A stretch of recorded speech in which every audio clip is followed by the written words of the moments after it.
ఈరోజు తెలంగాణ భవన్‌లో హరీష్ రావు గారైతే కాళేశ్వరం మీద పవర్ పాయింట్ ప్రజెంటేషన్ అయితే ఇవ్వడం జరిగింది. అది కాళేశ్వరంలో 1,00,00,000 అవినీతి జరిగిందని చెప్పేసి కాంగ్రెస్ పార్టీ ఆరోపిస్తుందన్న. దీనిపై ఏం చెప్తారు? నవ్వుబోతే దాకా నాకేం సిగ్గన్నట్టుంటది. 1,00,00,000 అవినీతి ఎట్లయితది?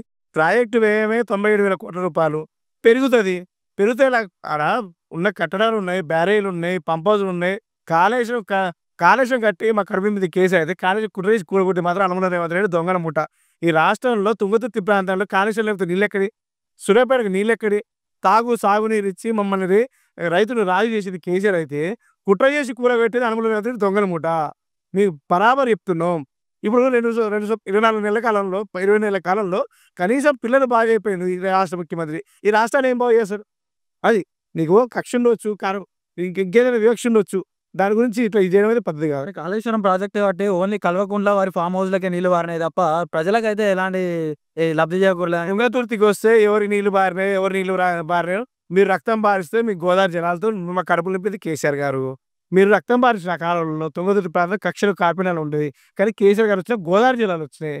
గొడవలు పోయినాయి, గోదావరి జలాలు వచ్చాయి. మా ముఖ్యమంత్రికి అవగాహన లేదు, మెచ్యూరిటీ లేదు, ఒక మంత్రి చేసినోడు కాదు, ఒక శాఖపరి నిర్ణయం తీసుకున్నాడు కాదు. దద్దమ్మ ఈ రాష్ట్ర ముఖ్యమంత్రి. కాబట్టి ఇది ఆలోచన వల్ల రాష్ట్రం భ్రష్టు పట్టిపోయింది. త్వరలోనే కేసీఆర్ గారు కాళేశ్వరం కేసు మీద జైలు పోతారని చెప్పేసి కొన్ని వార్తలు వస్తున్నాయి అన్న. దీనికి ఏం చెప్తారు? కేసీఆర్ గారు జైలు పోవాల్సిన అవసరం లేదు. ఈయన ఓడి నోటి దొంగ, ఈయన పోయిన అందరు జైలు పోవాలంటే ఆయన లంగాన్ని అందరూ లంగా చేయాల్సిన అవసరం లేదు. కేసీఆర్ నీళ్ళు ఇచ్చిన దేవుడు, ఆయన జైలు పోవడం కాదు.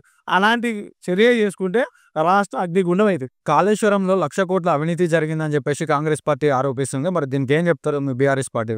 ముందుగా ఏందంటే అసెంబ్లీలో వాళ్ళే చెప్పారు కాళేశ్వరం ప్రాజెక్ట్ అయ్యింది 97,000 కోట్లు ఖర్చు అని. 1,00,00,000 కోట్లు ఎట్లా ఎట్లా ఎట్లా అవినీతి జరుగుతుంది? అసలు అవినీతి అనేది జరిగి ఉంటే నువ్వు 2 సంవత్సరాలు అవుతుంది వచ్చి ఏం చేస్తున్నావు? 3 బ్యారేజీలలో ఒక్కొక్క బ్యారేజీలో 70-80 పిల్లర్లు ఉంటాయి. 3 బ్యారేజీలలో ఒక మేడిగడ్డలో 2 పిల్లర్లు గుంగితే ఇప్పటిదాకా బాగు చేయ చేతగాక నువ్వు కాళేశ్వరం 1,00,00,000 కోట్ల అవినీతి జరిగింది ఏమో నోటికొచ్చినట్టు మాట్లాడితే ఎట్లయితుంది? తప్పు కదా, అట్లా మాట్లాడడం తప్పు. ఇప్పటికెళ్ళైనా ఆ 2 పిల్లర్లు రిపేర్ చేయి. తెలంగాణ ప్రజలు కేసీఆర్ మీద కోపం ఉంటే నీ చేతనాయం చేసుకో, నువ్వు నీ గురువు గారు కలిసి ఏం చేస్తారో చేసుకోండి. తర్వాత సంగతి తెలంగాణ ప్రజలు చూస్తురు.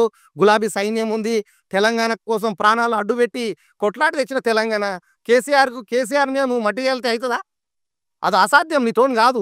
ఇప్పటిన కేసీఆర్ గారు కాళేశ్వరం కేసులో జైలుకు పోతారని చెప్పేసి కొన్ని వార్తలు అయితే వినిపిస్తున్నాయి. కాంగ్రెస్ పార్టీ వాళ్ళు బలంగా చెప్తా ఉన్నారు. దీనికి ఏం చెప్తారన్న వారు? నేనేమంటా బ్రదర్, రేవంత్ రెడ్డి వచ్చిన కాడి నుంచి విద్యుత్ ఒప్పందాల మీద ఏదో అన్నాడు, యాదాద్రి థర్మల్ ప్లాంట్లో ఏదో అవినీతి జరిగింది అన్నాడు, ఆ తర్వాత ఈ కార్ రేసింగ్ అన్నాడు, ఔటర్ రింగ్ రోడ్ అన్నాడు. అసలు ఆనంద్ ఏంది చెప్పాయన? మొత్తం నా దగ్గరనే ఉంది. ఆయన వాళ్ళ మంత్రి బాంబులేడి శ్రీనివాస్ రెడ్డి బాంబులు పేలుతాయి అన్నాడు. తుస్సు అనే బాంబులు లేవు. ఈయన మొత్తం మన ఢిల్లీలో ఏదో చిట్ చాట్ పేరు మీద నా దగ్గర అది ఉంది ఇది ఉంది మొత్తం బయట పెడతా అంటాడు. కాళేశ్వరం ప్రాజెక్ట్ రిపోర్ట్ వచ్చింది, 665 పేజీలు వస్తే 5 పేజీలు తీసుకొచ్చి నీకు నచ్చింది దాంట్లో తయారు చేసుకొని దాంట్లో మొత్తం రిపోర్ట్ ఏముందో చూస్తే కదా తెలిసేది. దాంట్లో ఏదో నీకు నచ్చింది బయట పెట్టి అన్ని అవి ఇట్లా అబద్ధాలే. అసలు క్యాబినెట్ నిర్ణయమే కాలేదన్నారు.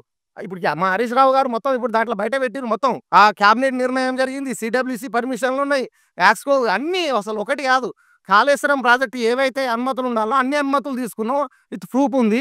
నీ దమ్ముంటే అసెంబ్లీ పెట్టి మా మా మా లీడర్లకు మైక్ కట్ చేయకుండా నువ్వేం మాట్లాడుతావు పెట్టిన తర్వాత మైక్ కట్ చేయకుండా ఇవ్వు. నీ సంగతి ఏందో తెలుస్తుంది. ఇన్ని అబద్ధాలు మాట్లాడుకుంటా కాళేశ్వరం కూలిపోయిన చూపిస్తాను. అంటే కుక్కతోక కాళేశ్వరం కూలిపోయింది అంటావు. తెలంగాణ ప్రజలకు కాళేశ్వరం ప్రాజెక్టు ద్వారా ఎలాంటి ఉపయోగం లేదని చెప్పేసి మాట్లాడిరన్న. అసలు కాళేశ్వరం అంటే ఏంది? కాళేశ్వరం ఎలా ఉపయోగపడి తెలంగాణకు అంటే ఏం చెప్తాం? నేనేమంటా అంటే 2014 ముందు తెలంగాణలో సగానికి పైన గ్రామాలలో తాగితందుకు కానీ పశువుల జువాలకి ఇట్లా నీళ్ళు లేని పరిస్థితి. కేసీఆర్ వచ్చిన తర్వాత కాళేశ్వరంతో పాటు మిషన్ కాకతీయ ప్రాజెక్టు తీసుకొచ్చి చెరువులు, కుంటలు, వాగులు అన్ని మంచిగా చేసి గ్రౌండ్ వాటర్ను పెంచి ఈరోజు సస్యశ్యామలంగా తయారైంది. నువ్వే కదా అసెంబ్లీలో టీడీపీలో ఉన్నప్పుడు ఎమ్మెల్యేగా ఉన్నప్పుడు నెత్తి మీద మా తండ్రి చనిపోతే స్నానం చేస్తాను లేకపోతే నెత్తి మీద నీళ్ళు చల్లుకొని వచ్చినావు. ఇంత అబద్ధాల కోరలాగా మాట్లాడితే ఎట్లా? నువ్వు మాట్లాడింది కదా, ఆల్రెడీ రికార్డ్స్ ఉన్నాయి కదా. కాళేశ్వరం ప్రాజెక్టుతోని మిషన్ కాకతీయతోని ఈరోజు గ్రౌండ్ వాటర్ పెరిగింది, తెలంగాణ పచ్చగా ఏర్పడింది. దీన్ని ఎవడు తూడిపేస్తే అది అయ్యేది కాదు. నేనేమంటా అంటే రేవంత్ రెడ్డి గారికి ఇట్లా నువ్వు మా రాష్ట్ర ముఖ్యమంత్రివి, నేను రిక్వెస్ట్ చేస్తున్నా ఏదైనా మంచి పనులు చేయి. నీకు అవకాశం ఇచ్చిర్రు, తెలంగాణ ప్రజలు నీకు అవకాశం ఇచ్చిర్రు. ఏదైనా మంచి పనులు చేసి తెలంగాణ ప్రజల మన్ననలు పొందు. కేసీఆర్ మీద బురద వెళ్తే మాత్రం ఎన్నటికీ నువ్వు గొప్పోడి కాలేవు. కాళేశ్వరం ప్రాజెక్టు ద్వారా ఓన్లీ కల్వకుంట్ల వారి ఫామ్ హౌస్లకే నీళ్లు బారినాయి తప్ప తెలంగాణ ప్రజలకు ఎలాంటి నీరు అందలేదని చెప్పేసి కాంగ్రెస్ వాళ్ళు మాట్లాడుతున్నారు. ఏం చెప్తారు? ఒక పని చేద్దాం, రేవంత్ రెడ్డికి అన్నదమ్ములకు భూములు ఎక్కువ ఉన్నాయా?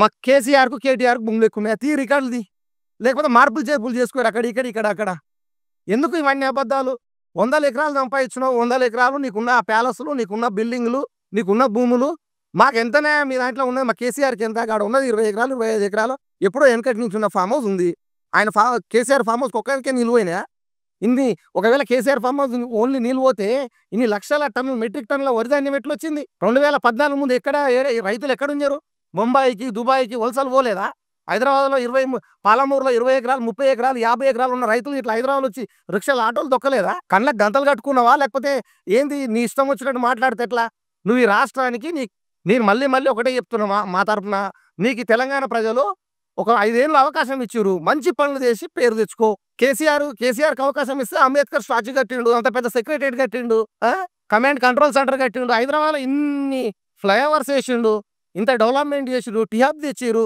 హైదరాబాద్కు చుట్టూ పవర్ తీసుకొచ్చి 1 నిమిషం ఇట్లా కరెంటు పోకుండా తయారు చేసిండు చెయ్యి నీకు అవకాశం ఇచ్చిరు 10 ఏళ్ళు కేసీఆర్ పాలన చేసిరు వీళ్ళేదో ఈయన రేవంత్ రెడ్డి ఏదో కొత్తగా ఇస్తా అంటుండు ఏమన్నా ఇస్తాడేమని మీకు అవకాశం ఇచ్చిండు కాంగ్రెస్ పార్టీ అధికారంలోకి వచ్చి 2 సంవత్సరాలు కావస్తుందన్న ఇంకా కాలేదు కానీ కావస్తున్న అంటే తరుణంలో ఎట్లా ఉందన్న పార్టీ పాలన ఏ విధంగా కాంగ్రెస్ పార్టీ ఎట్లుందనేది కాంగ్రెస్ పార్టీ కార్యకర్తలు చెప్తారు ఇవాళ వరకు 5 పైసల బిల్లు డెవలప్మెంట్ ఆయన అభివృద్ధి చేసింది లేదు ఇస్తున్న హామీలలో ఏ హామీ ఇట్లా పూర్తిగా అమలు చేయలేదు అవి అరకొర రాగానే ప్రజాపాలన దరఖాస్తులు అన్నాడు ఏడేసినావు చెప్పు ప్రజాపాలన దరఖాస్తులు ఎక్కడ పోయినాయి చెప్పు ఇప్పటి వరకు ఏడేసినావు నువ్వు ఇందిరమ్మ ఇండ్లు అన్నావు ఇందిరమ్మ ఇండ్లు ఎన్ని ఇచ్చినావు ఇప్పటి వరకు నువ్వు ఏ ఒక్కటి ఇట్లా చక్కగా చేయలేదు నీకు ఇంకా 3 సంవత్సరాలు నీకు అవకాశం ఉంది నేను రిక్వెస్ట్ చేస్తున్నా నీ మంచిగా కోరుతున్నావు చెడు కోరతలేము ఇప్పటికెళ్ళి తెలంగాణ ప్రజలకు తెలంగాణకు అక్కరొచ్చే చేయండి చేసి మంచి పేరు తెచ్చుకో కాళేశ్వరం మీద బురద తలితే ఏమీ రాదు కాళేశ్వరంలో అన్ని అనుమతులు తీసుకునే కట్టిండు కేసీఆర్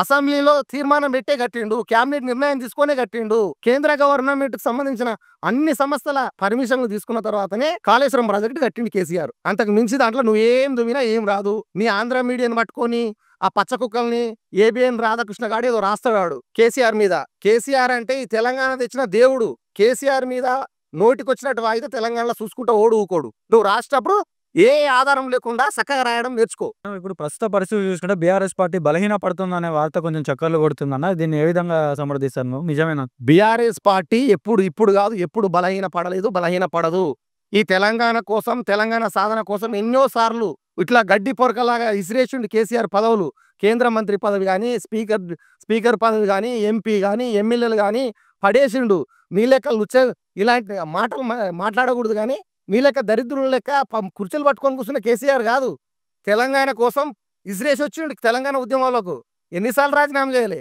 బీఆర్ఎస్ పార్టీకి పదవులు కాదు తెలంగాణ ప్రయోజనాలే ముఖ్యం ప్రస్తుత పరిస్థితులు చూసుకుంటా ఉంటే ఉమ్మడి మహబూబ్ నగర్ జిల్లాకు సంబంధించిన 5 ముఖ్య నేతలు పార్టీని విడబోతున్నట్లు చర్చలు వస్తా ఉన్నాయన్న దీనికేం చెప్తారు నిన్న చూసుకున్నట్టయితే అచ్చంపేటకు 2 సార్లు ఎమ్మెల్యేగా గెలిచినటువంటి బువ్వల బాలరాజు గారు పార్టీకి రాజీనామా చేయడం జరిగింది దీన్ని సాగిస్తారు తెలంగాణలో బీఆర్ఎస్ గవర్నమెంట్ పోయి కాంగ్రెస్ రాగానే ఎంతో మంది పదవులు అనుభవించిన వాళ్ళు పెద్ద స్థాయిలో ఉన్నోళ్ళు కడియం సిఆర్ లాంటి వాళ్ళు మిగతా వాళ్ళు కేకే లాంటి వాళ్ళు పోయిరు ఏమైంది వాళ్ళ పరిస్థితి ఏమైంది అంతకంటే ఘోరంగా అవుతుంది వీళ్ళది కడియం సిరియారి కానీ ఇప్పుడు దానం నాగేందర్ కానీ ఎంతో మంది ఎమ్మెల్యేలు పోయిరు కదా వాళ్ళ పరిస్థితి ఏమైంది ఏ పార్టీలో ఉన్నట్టు చెప్పుకునే పరిస్థితిలో లేరు వాళ్ళు ఎమ్మెల్యే పదవులు ఉన్నోళ్ళే వీళ్ళ పరిస్థితి అంతకంటే ఘోరంగా అవుతుంది మనం వాళ్ళ గురించి ఎక్కువ మాట్లాడాల్సిన అవసరం లేదు బీజేపీ పార్టీ బీఆర్ఎస్ పార్టీ ఒకటే అన్న వాదనలు కొన్ని వినిపిస్తా ఉన్న తరుణంలో బీజేపీ పార్టీకి పోతారు ఈ నాయకులు అని చెప్పేసి కొన్ని వార్తలు వస్తున్నాయి దీనికి ఏం చెప్తారు బీజేపీ బీఆర్ఎస్ ఒకటే అంటారా నేనేమంటానంటే ఈరోజు బీజేపీ బీఆర్ఎస్ ఒకటి కాదు